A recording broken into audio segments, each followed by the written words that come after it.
Our Savior Jesus Christ destroyed death and brought life to light through the gospel.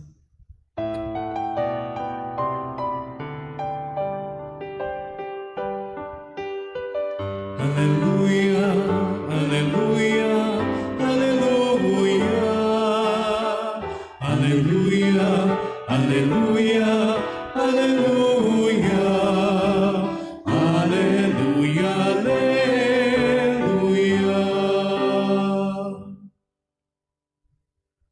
The Lord be with you. And with your spirit. A reading from the Holy Gospel according to Saint Mark. Glory to you, O Lord.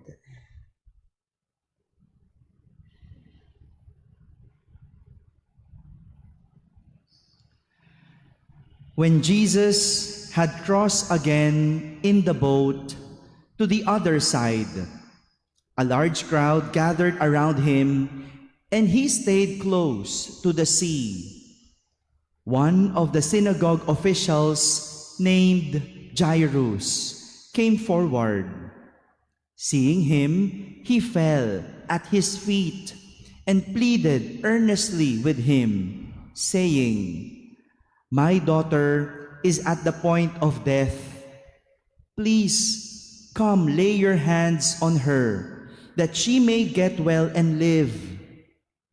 He went off with him, and a large crowd followed him and pressed upon him. There was a woman afflicted with hemorrhages for 12 years. She had suffered greatly at the hands of many doctors and had spent all that she had. Yet she was not helped, but only grew worse. She had heard about Jesus and came up behind him in the crowd and touched his cloak.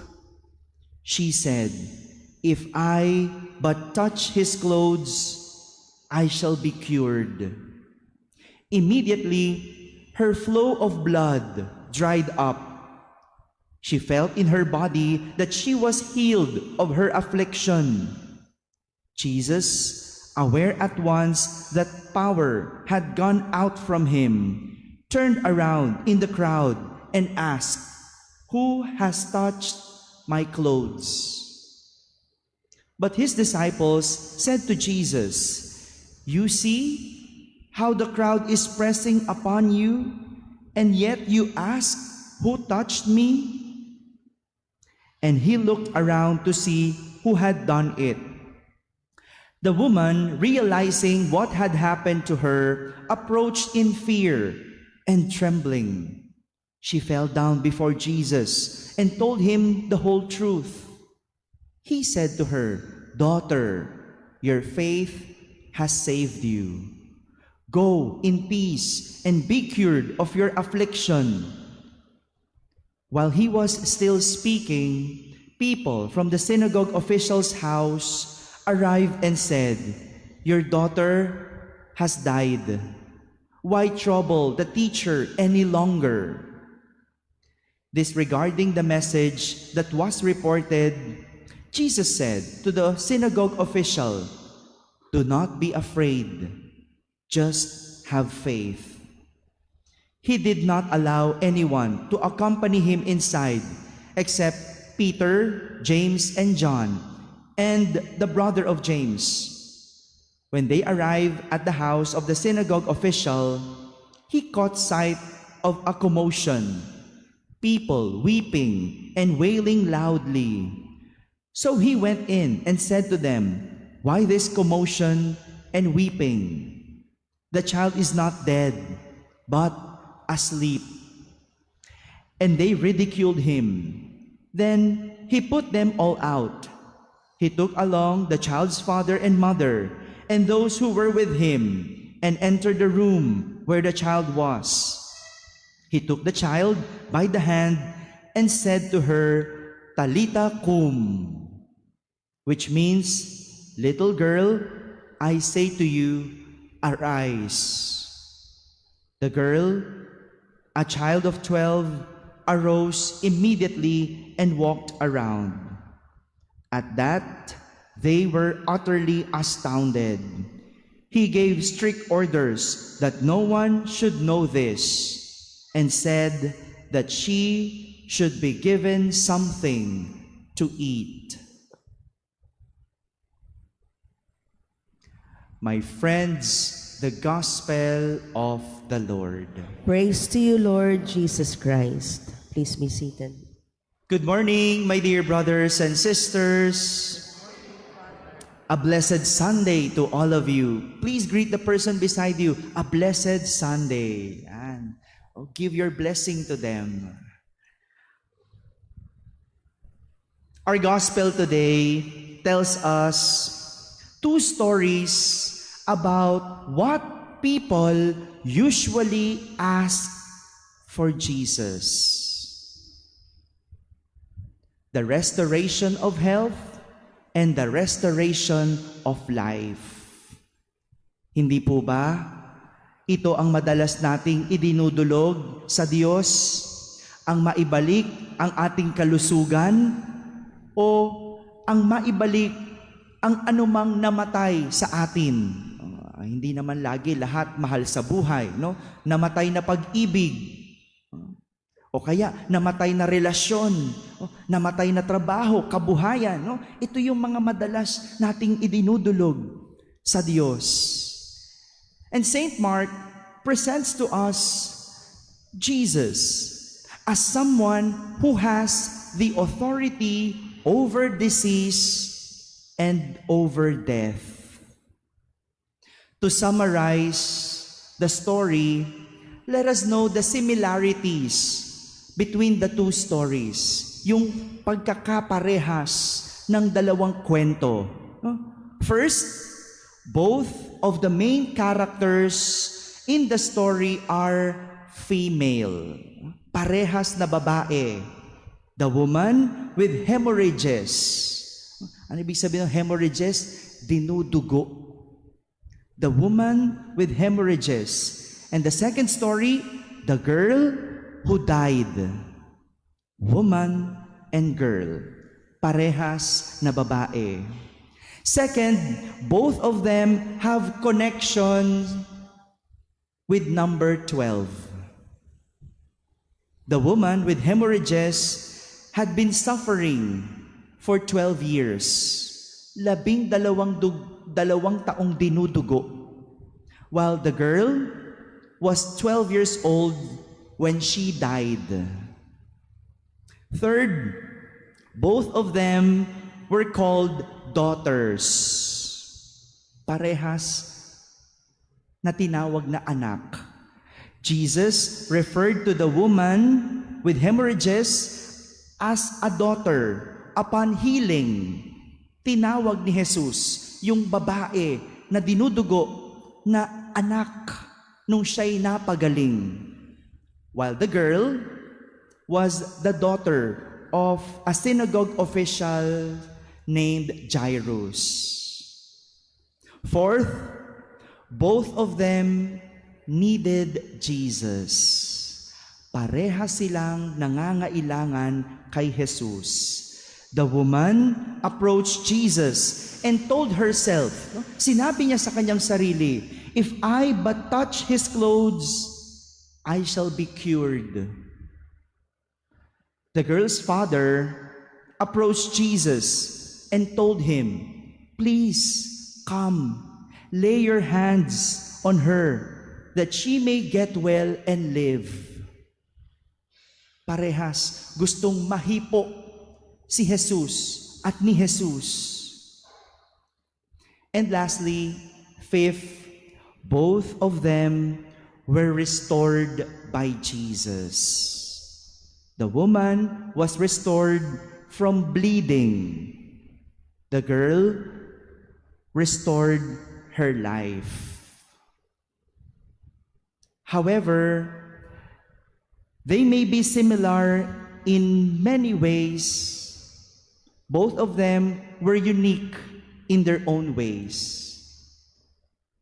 Magkaparehas man sa maraming bagay, pero meron silang pinagkaiba sa sarili-sarili nilang paraan.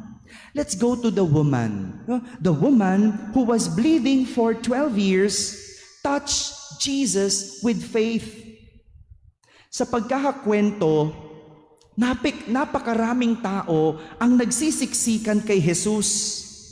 Sabi nga sa Tagalog, pinagkalimpumpunan siya ng maraming tao habang nasa baybayin. No? Imagine nyo yun, no? I like you to imagine the image of traslasyon. Diba? Alam niyo yung pyesa sa Quiapo, diba? Siksikan. Imagine that kind of crowd. Siksikan. Dikit-dikit. Maraming nakakahawak kay Jesus. Maraming nakakadikit sa kanyang damit. Ngunit, sa dami ng taong iyon, tanging yung paghawak o paghipo lang ng babaeng dinudugo ang pumukaw ng atensyon ni Jesus. Kaya nga, luminga-linga siya. Lumingon-lingon siya. Tinanong niya, "Who touched my clothes?" Ano sabi ng mga alagad niya? "Who touched your clothes?" Alam mong siksikan? Alam mong ang daming nakadikit sa'yo? "Who touched your clothes?" Parang ganun pa yung sabi ng mga alagad, no? But Jesus knew that there must be something with the touch of that woman. For him to recognize it, sa dami ng humipo sa kanya, he recognized that one touch of the woman, despite of the many people who have been touching him. When the woman told Jesus that she was the one who touched him, what did Jesus say?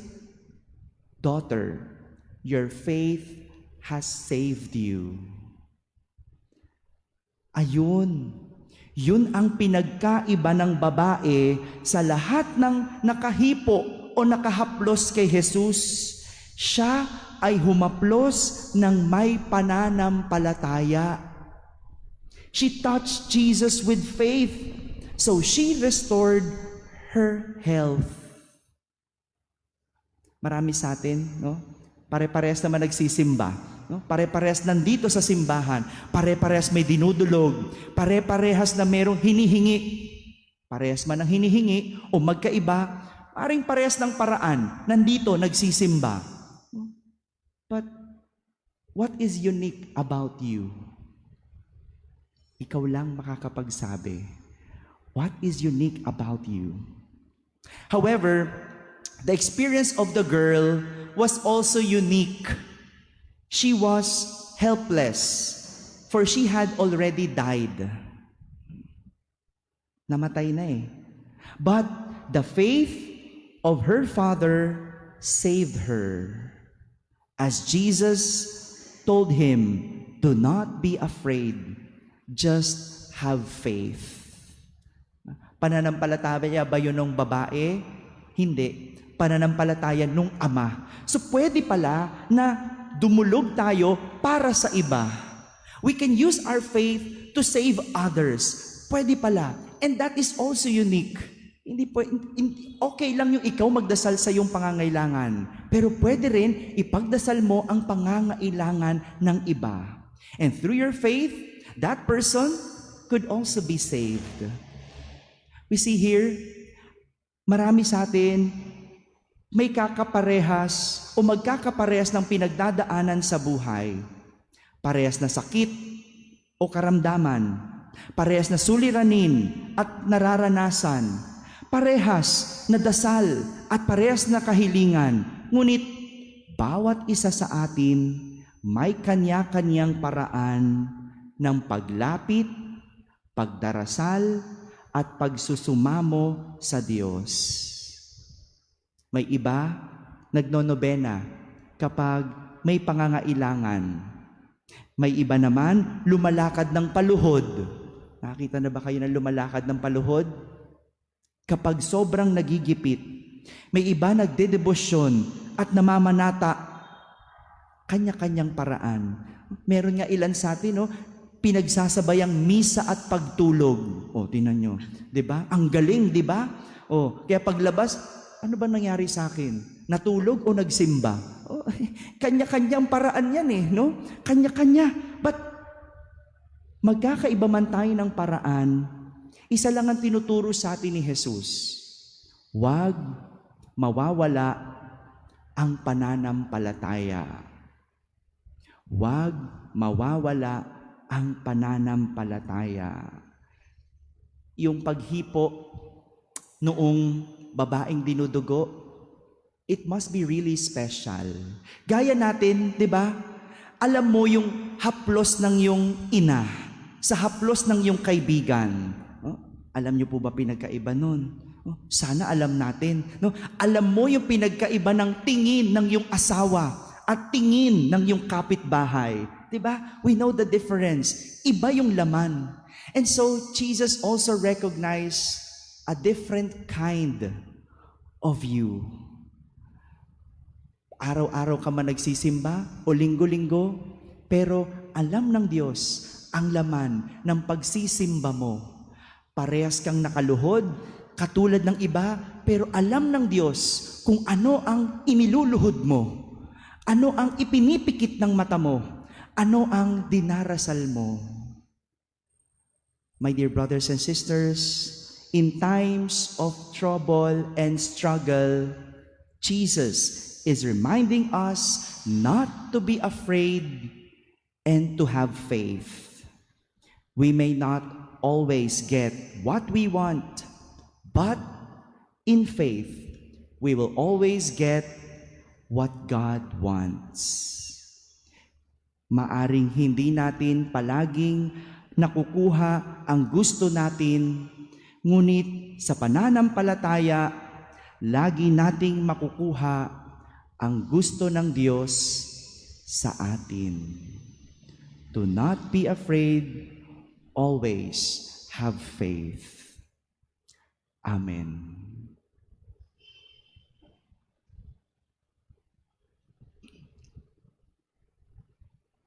Please stand. Together we profess our faith. I believe in one God, the Father Almighty, maker of heaven and earth, of all